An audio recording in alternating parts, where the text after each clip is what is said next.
This is the Tudors Dynasty Podcast. And now, Ask the Expert with Steph. Hello again. Welcome back to Ask the Expert. I'm your host, Steph Stohrer, and today we are joined by historian Christine Morgan, where we're going to discuss something a little different than our usual topics. It's not a person. It's actually not even an event or a theme, but a mythical creature.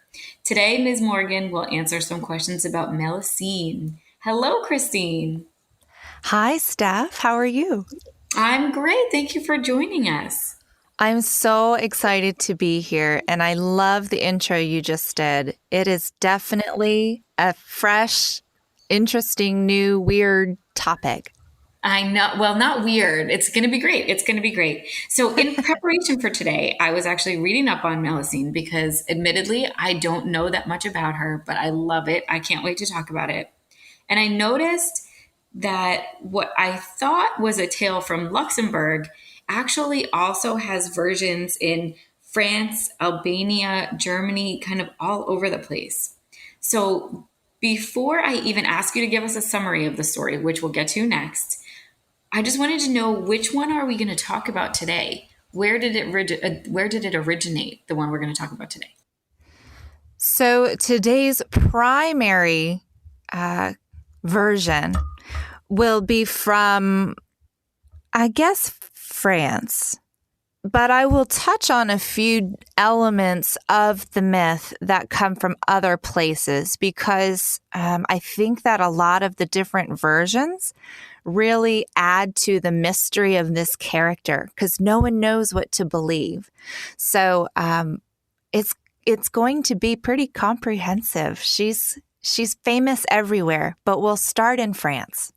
Okay, I can't wait. All right, so we'll start in France. So what is the tale? What is the story of Melusine?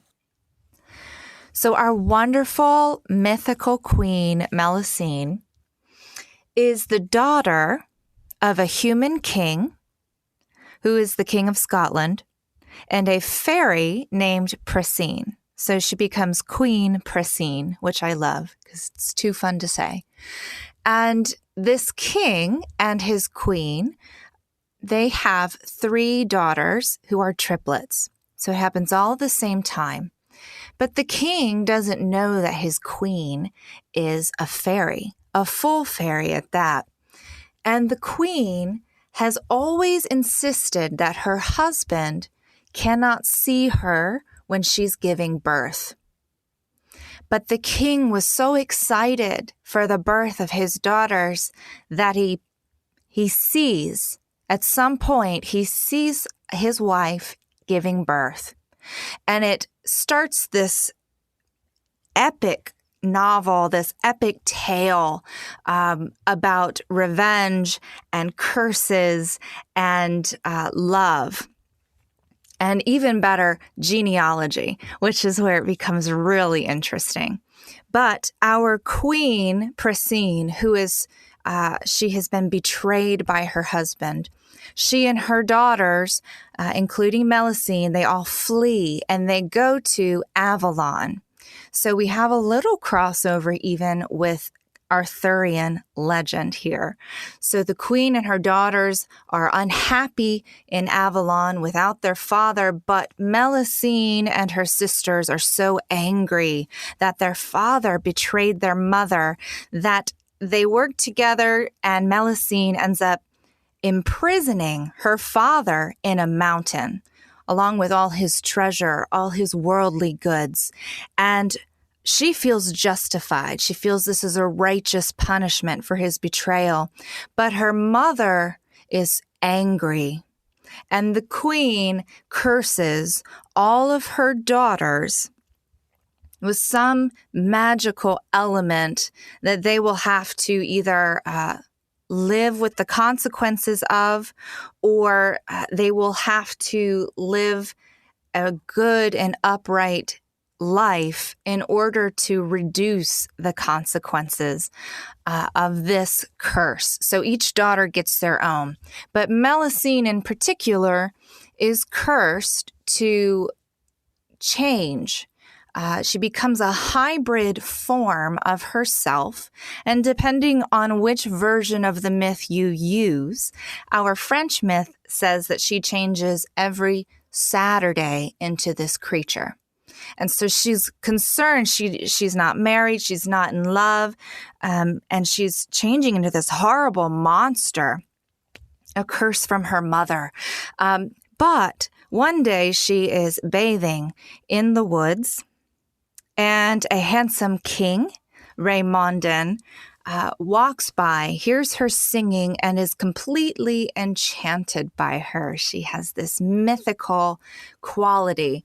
But what he doesn't see is that she's bathing in a fountain, and below the surface, the bottom of her body, is this serpent form. All he sees is the top of her, and he hears her singing. So she essentially lures him in, and they fall in love, a magical love. And they go on to establish a massive kingdom together. She has 10 sons with King Raymondin, but she also has to hide her hybrid form from her husband.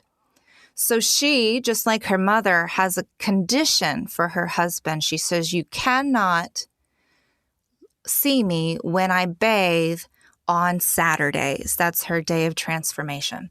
And he agrees to it.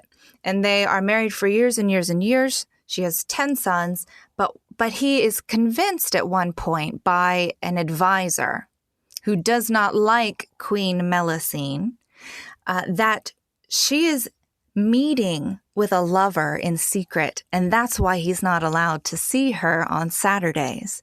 And he becomes so curious, he can't stand the idea, and he decides to cut a hole in the wall and watch his wife as she bathes one day, and he sees her transform into this horrific, monstrous creature, and he's terrified.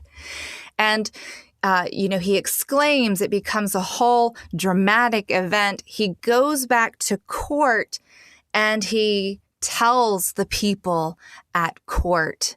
And Melusine has to tell him that because he betrayed her and because he revealed her secret, now she has to go away. She can't stay with him. And she transforms for a final time into this 15-foot long, half serpent, half woman with dragon wings.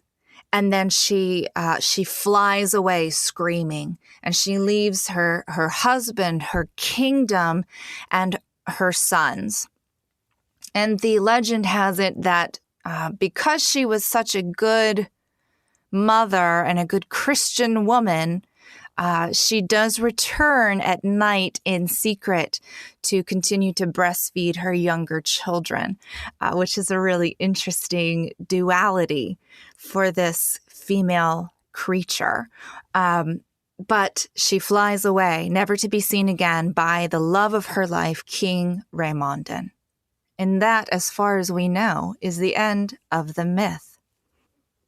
That is such a cool story. I love stuff like this. I can't wait to even ask the rest of these questions. But so first, how did this story even begin? Do we know who started it and who told it the first time, or kind of which of the countries it originated in?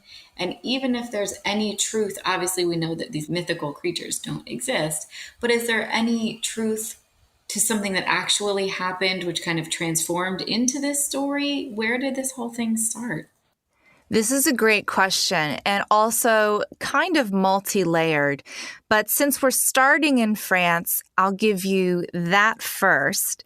But there are actually a few earlier versions from different countries. There is a similar myth called Madam White that originates in China and as early as the 9th century, which has to do with a female hybrid morph creature. Melusine also probably has some Celtic roots because we're talking about Scotland. So I'd assume there's some sort of oral history there. And then actually, the idea of a hybrid magical goddess is even earlier than that in Indian culture. They have a goddess. That is probably partly what these later myths are based on. But the beauty of the story of Melusine, as we've come to know it, is it didn't evolve because people loved telling the story. It evolved because it was a deliberate act of propaganda. And this happened when the Duke of Berry in the 1390s were in the middle of the 100 Years' War. England and France are fighting over territory and who should be king and all those great things that we love. And we come to Jean, the Duke of Berry, and he wants to claim his rightful area, his territory of France, which was the Poitou region, which is Western France.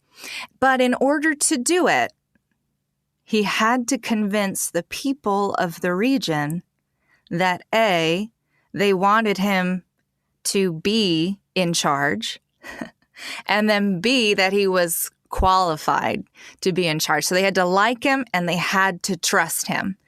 And so what he does is he hires this poet, Jean d'Arras, and he commissions Jean to write out this great story and to somehow find a way to incorporate the Duke of Berry and his family into the ancestral lines of the myth of Melusine. And so the author does, and he writes this great epic poem. It is so long you just can't believe. It is, the equivalent of any sort of, you study the Odyssey, it's an epic poem. So, you can kind of picture it like that.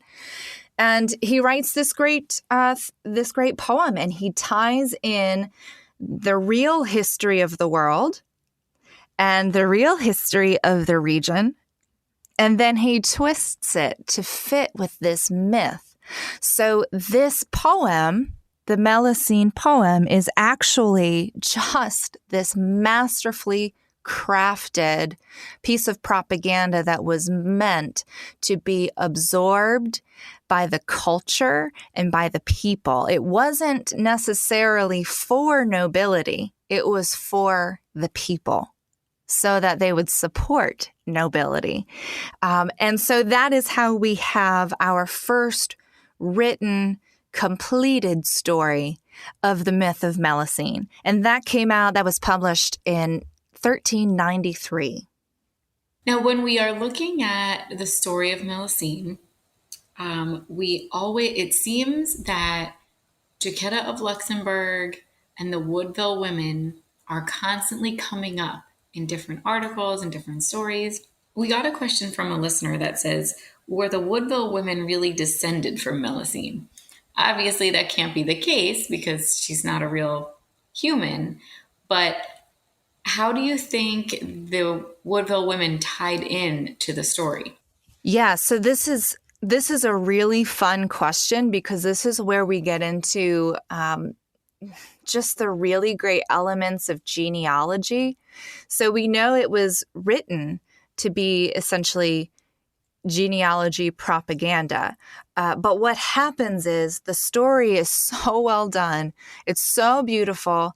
It's so passionate that nobles, not just in France, but all across Europe, start translating this myth or this poem, and they start in the nobility to adapt elements of Melusine into their own family lines. So we actually see lots of evidence in the coats of arms of different noble houses, from everything in, architecture, built into castles or manors, even decor, home decor. They were using imagery of Melusine to decorate things like furniture and chandeliers. So everyone is adopting this story in some way. And it's because, Melusine gets tied, of course, expertly by our author, into crazy things like the line of David, like biblical David. She is somehow tied into this incredible King David story. Other. Was that? Yeah, that makes sense, right? Yeah, of course. If you want to be powerful, you should be related to King David. So all these families are adopting it. It's not unusual.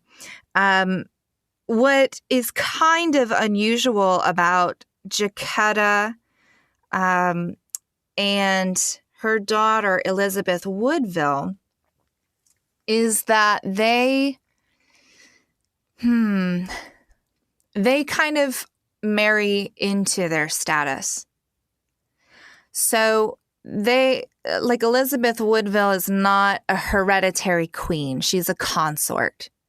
So this really is kind of one of those myths that works best if you are the claimant to something. So it works for men and women. It's employed by men and women, but it is most successfully employed by people who are like hereditary claimants to their title. So for people who didn't like Elizabeth Woodville, this was a really great way to kind of start to chip away at her protections at court by kind of going at her mother. And Jacquetta takes on this title, Lady Rivers, and she chooses that very specifically because to her, being associated with the Melusine myth is a status symbol. So it doesn't really seem that controversial when she takes this on. And she does, in fact, claim to be a descendant of Melusine. And then when you see kind of Elizabeth Woodville's tendencies, she likes astrology. She likes kind of interesting sciences. We see all kinds of works of horoscopes and, fortune predictions. They're getting, dedicated to Queen Elizabeth. They're getting sent to her. She loves them. She accepts them. They go in the Royal Library. So when people don't like her, this is the easiest way to chip at her support. So Jacquetta is then put on trial for possible witchcraft, which most people would roll their eyes at, but I don't know. So, people claim to be witches now. Why couldn't they claim to be witches then? She didn't claim to be a witch, but I'm just saying she was very, very open about her associations with this mythical creature. And people were able to kind of twist that and turn it against Jacquetta and then Elizabeth Woodville kind of by extension.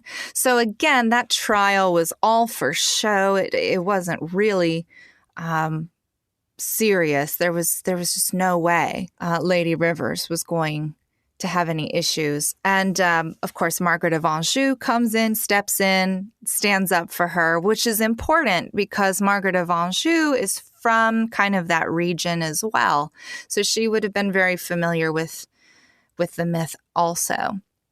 So that's kind of my take on Elizabeth Woodville and her mother, Jacquetta.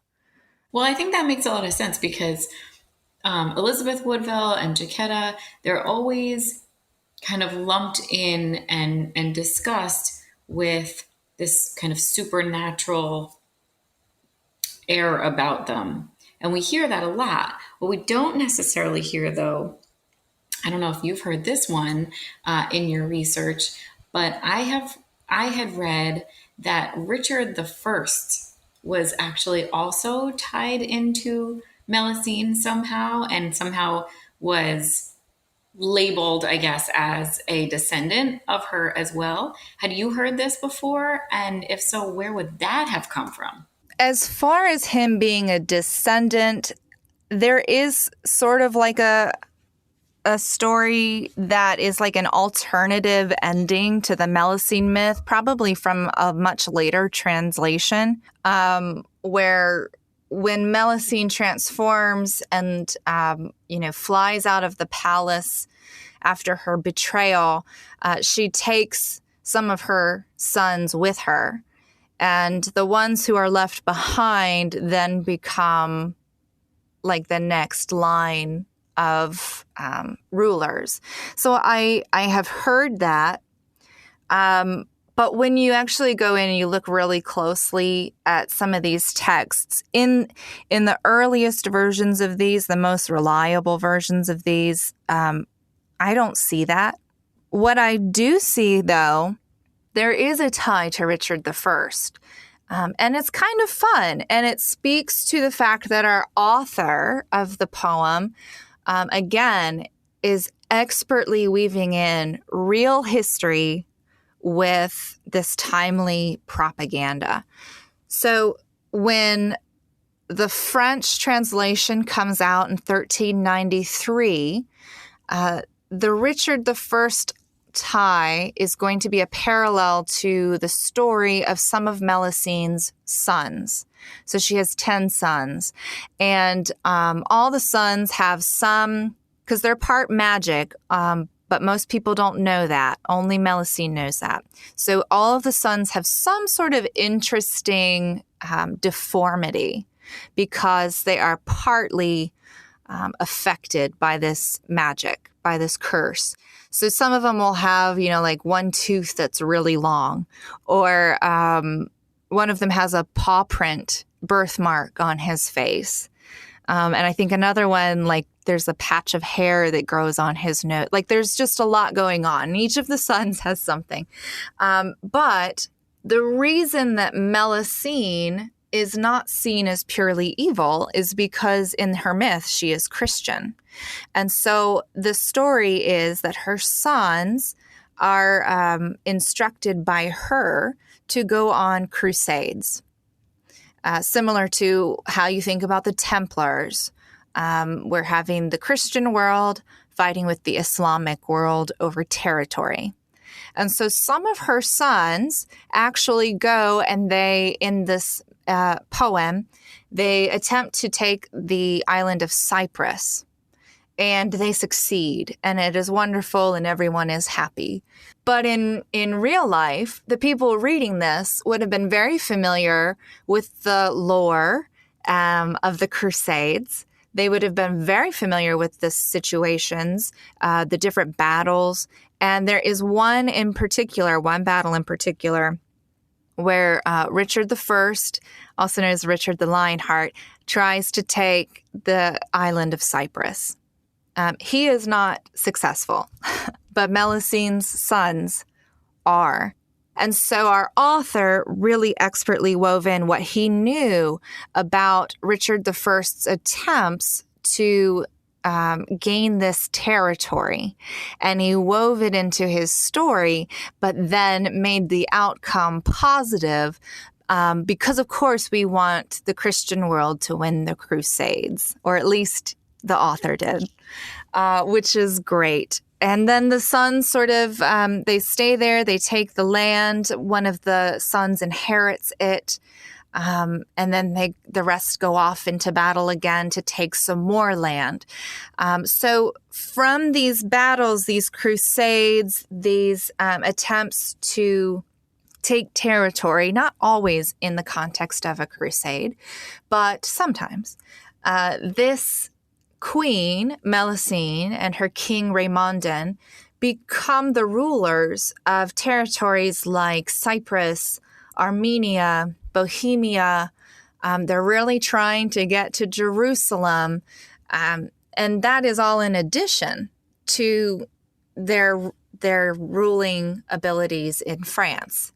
And this is where it gets really interesting, because as we go on into history, I spoke about Margaret of Anjou earlier.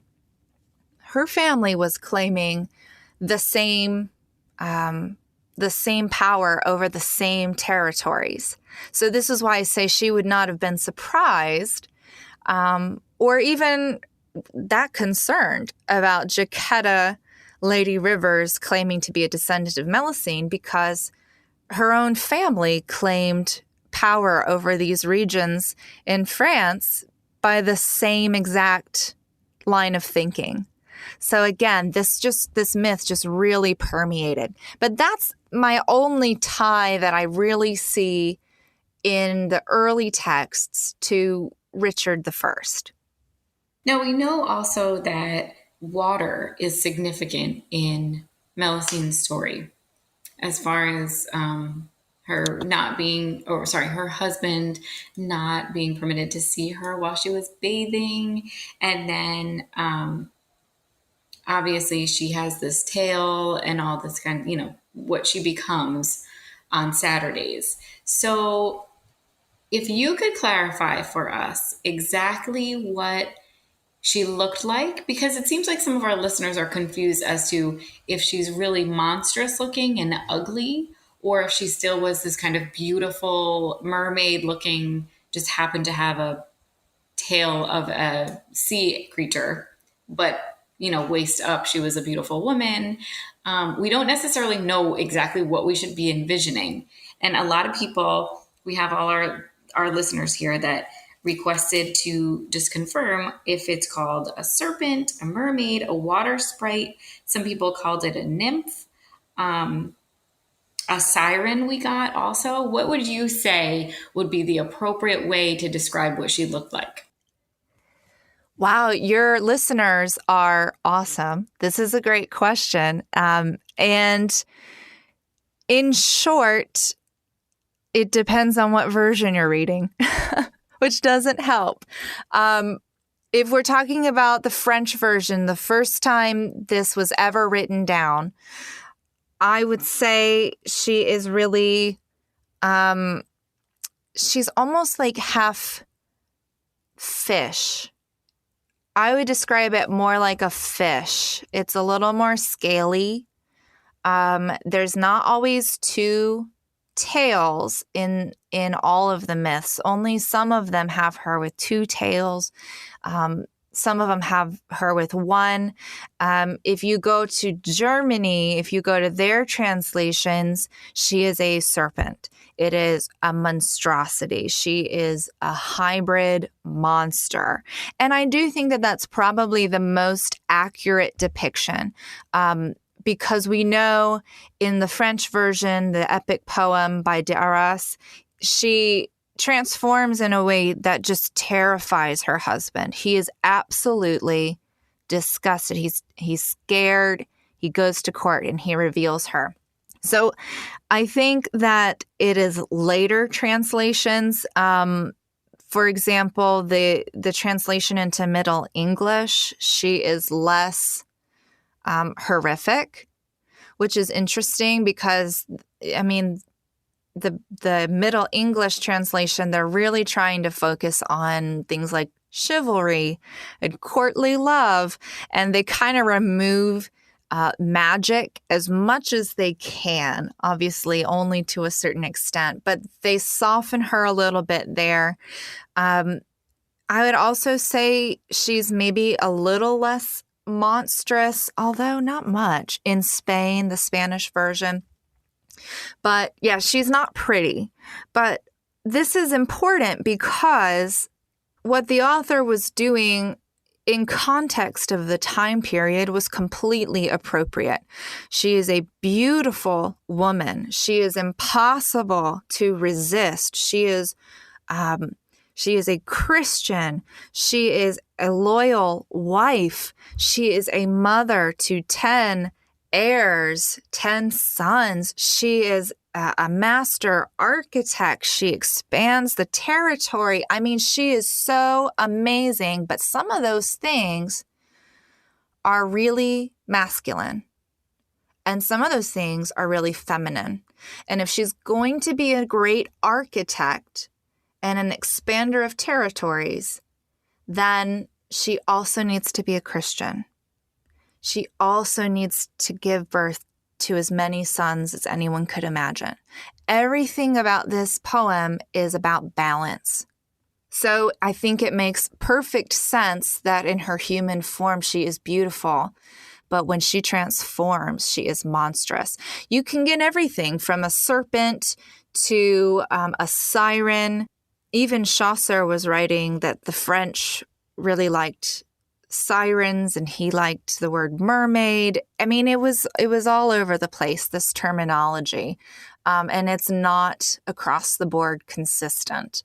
I think even in the Chinese version of this, the Madam White version, she's beautiful, but she's also cannibalistic. So again, everything is balanced. So you could easily call her a serpent or a two-tailed monster. And then later she becomes a dragon, right? She sprouts wings and flies away. So there's just a lot happening here with the imagery of Melusine, and it's kind of all appropriate. I know that we had been talking about the French version for most of our conversation today, but I did read something earlier in the Luxembourgish version. We know that at the end of the story, this is also similar to the French version. At the end of the story, she changes to this winged dragon, as you mentioned, and flies off. But she does come back every so often to care for her children. But in this other version, she's locked or trapped, I guess you could say, in a rock, or I think it might even be that mountain where she kept her father. I feel like that whole thing kind of got twisted around, but I think she's also trapped in this rock. And it is said that she appears every 7 years with a key in her mouth. And whoever takes the key will set her free from the rock that she's trapped in, and then possibly even get to marry her after that. Do you know anything about this part of the story? Because I think that's so cool to think about, that there's somewhere in Luxembourg that people may go to see this. Is this like a tourist attraction? Do people even now know this story and this every 7 years with the key part of the story? Have you heard that? See, this is why the myth is so fun. Everyone has a hot take. Everyone has, even specific to regions, localities. And of course, Luxembourg is going to claim Melusine. It makes perfect sense, and it matches with the myth. So in terms of location, absolutely, this is spot on. You're going to want to go to Luxembourg. It's great. They have a whole... They have a tourist office and everything. They can set you up. They can give you tours of all the old city pieces and the castle. And as far as I can tell, in the written translations that I've got, I don't think I've ever heard of the she comes out of the rock, or maybe that river that's right by, that runs through Luxembourg, with the key. This might be like a local legend. This might be something they tacked on, that isn't part of the original texts. And then maybe someday someone, ran through town and said, "Oh my goodness, I saw Melusine come out of the river." And now they have this whole new ending to her story, which I love. There is definitely something to the idea that for as long as this story has been written, since 1393, people have been claiming that there is physical evidence somewhere of Melusine. So, for example, in our French poem, she leaves a mark on the windowsill of the Castle Mervent when she flies away after her betrayal. And even our author in 1393 is saying, you can go to that castle, you can still see the mark on the windowsill. So making Luxembourg and its surrounding areas a tourist attraction is quite literally a tale as old as time in this case. But again, this is why I love this myth. It is so dynamic. Every culture has a slightly different ending or emphasis. It's just really important to take these elements of cultural propaganda. And if you're going to publish them, you have to really appeal to your audience. They have to be able to go and see something, or they have to relate to the scenery, or they have to love the idea of courtly romance, or be fascinated by beauty combined with monstrosity. It was like a circus show, but for the medieval period. So short answer is no, I haven't heard that particular version, but I love it. And I could see why Luxembourg would want people to know that ending, because I bet a lot of people come through there and want to see all the attractions. I would be ready to see that. And I am about to book a flight to Luxembourg now just to see if we're in the middle of that 7-year stretch or if she's coming out soon.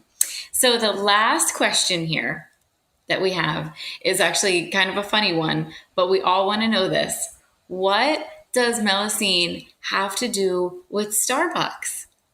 Because it seems that she is in the logo. Is that right? That's her in the logo of Starbucks. And I'm asking you this question literally as I'm looking at my Starbucks cup, going, she's a beautiful woman. That's not a serpent. But let's talk about that. Where did that come from? Yeah, the Starbucks cup, every time I get Starbucks now, I just say a little hello. Like, hey, girl. She's not just in the logo, she is the logo, and rightfully so. You touched on this a little bit earlier when you started to ask about water and the elements of water associated with this myth. And you're right. And it ties into this new logo for the company. But just to make sure people kind of understand, when it comes to water, Melusine can only transform in water.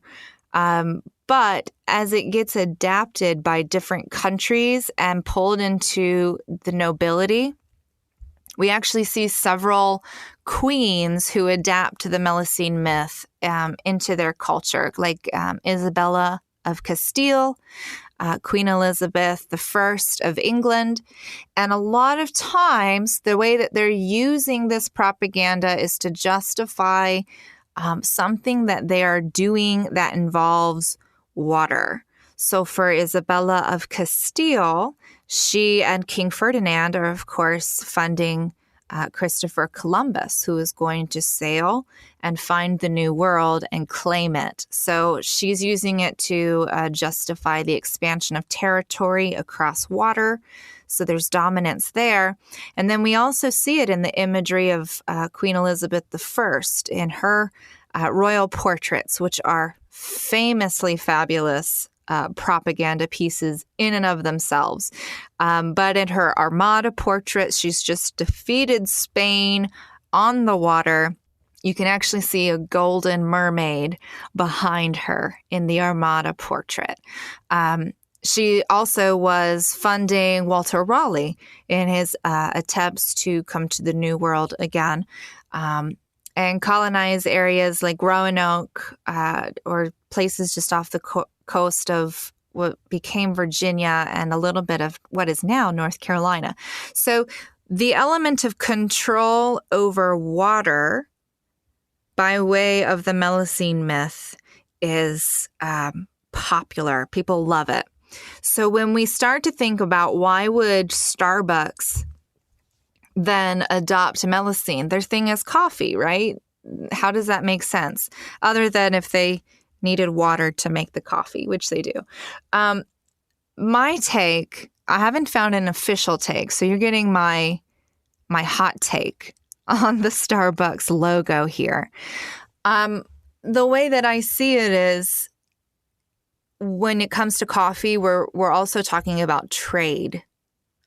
So import, export, of course you can do that any kind of way, but they're specifically positioning themselves as a dominant ocean or a water-based import-export. So I don't know who decided on that logo, but I would like to meet that person because it is so nuanced. I'm just like worried that there's someone out there that works for Starbucks that's like the real true expert on Melusine because it's so specific. But every time I see her now, I get a little comfort and, it just feels really nice to know what it is and what it stands for. And just the idea of knowing the backstory.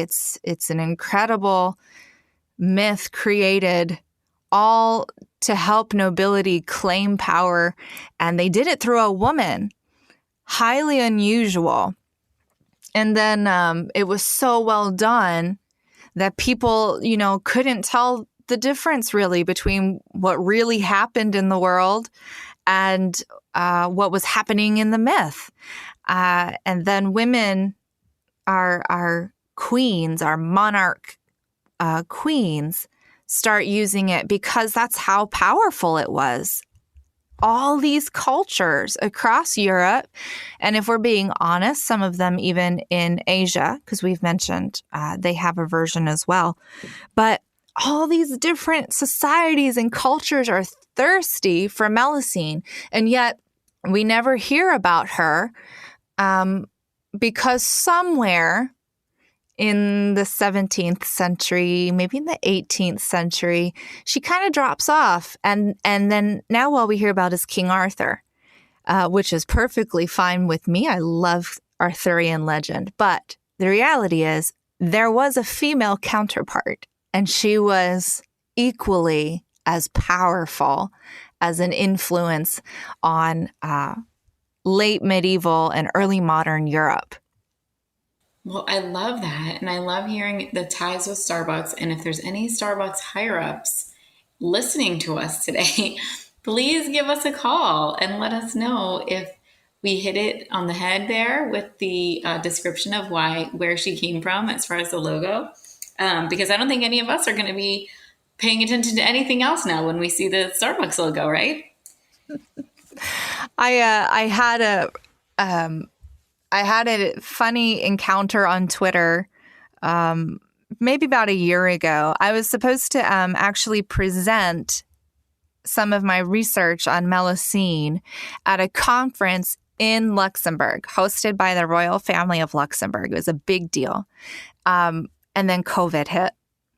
So we did everything virtually, which was, just as great in terms of online community. But man, I really wanted to go to Luxembourg. But I had a funny interaction on Twitter with someone who started tagging Starbucks all the time and saying, you need to do like research grants. Starbucks needs to do research grants for Melusine scholars. And I thought, that's a genius idea. Genius. That's awesome. Well, thank you so much for joining us, Christine. I think our listeners all their answers were pretty well answered. So, all their questions were pretty well answered. So thank you so much for joining us. And of course, thank you again to Katie Ray, Heidi Hagen, Gaynor Robinson, and Amy Pemberton Grosshart for writing in your questions. So Christine, before I let you go, are there any projects or events that I can give you the floor now and let you tell everybody about before the end of our talk? Absolutely. I have, I'm very excited. I've written a few articles, a lot of them about Melusine, but I have my very first book that I'm working on now. And I'm hoping that will be ready to roll out by the end of 2022, if everything goes well. And that book will be all about Catherine of Aragon and the way that she learned how to be a queen from her mother, Isabella of Castile. And there will be a little Melusine in there because I can't help myself. It's too good not to use. But there will be, at some point, a Catherine of Aragon early life and journey to her role as a queen coming out. Well, I can't wait to read that, and you'll definitely have to come back and talk about that with us. Maybe that'll be another Ask the Expert that Christine will be on with us, if you don't mind. We'd love to have you back. Oh, I'd love to be back. I love talking about these things, especially with people like you and your listeners who you guys dive right in. You have so many great questions, and you're so passionate about history. It's so much fun to come be here and interact with all of you. Well, it was our pleasure. Thanks again, Christine. Thanks for listening to this episode of the Tudors Dynasty Podcast. You can follow and support the Tudors Dynasty Podcast on Facebook, Twitter, Instagram, and Patreon @Tudors Dynasty.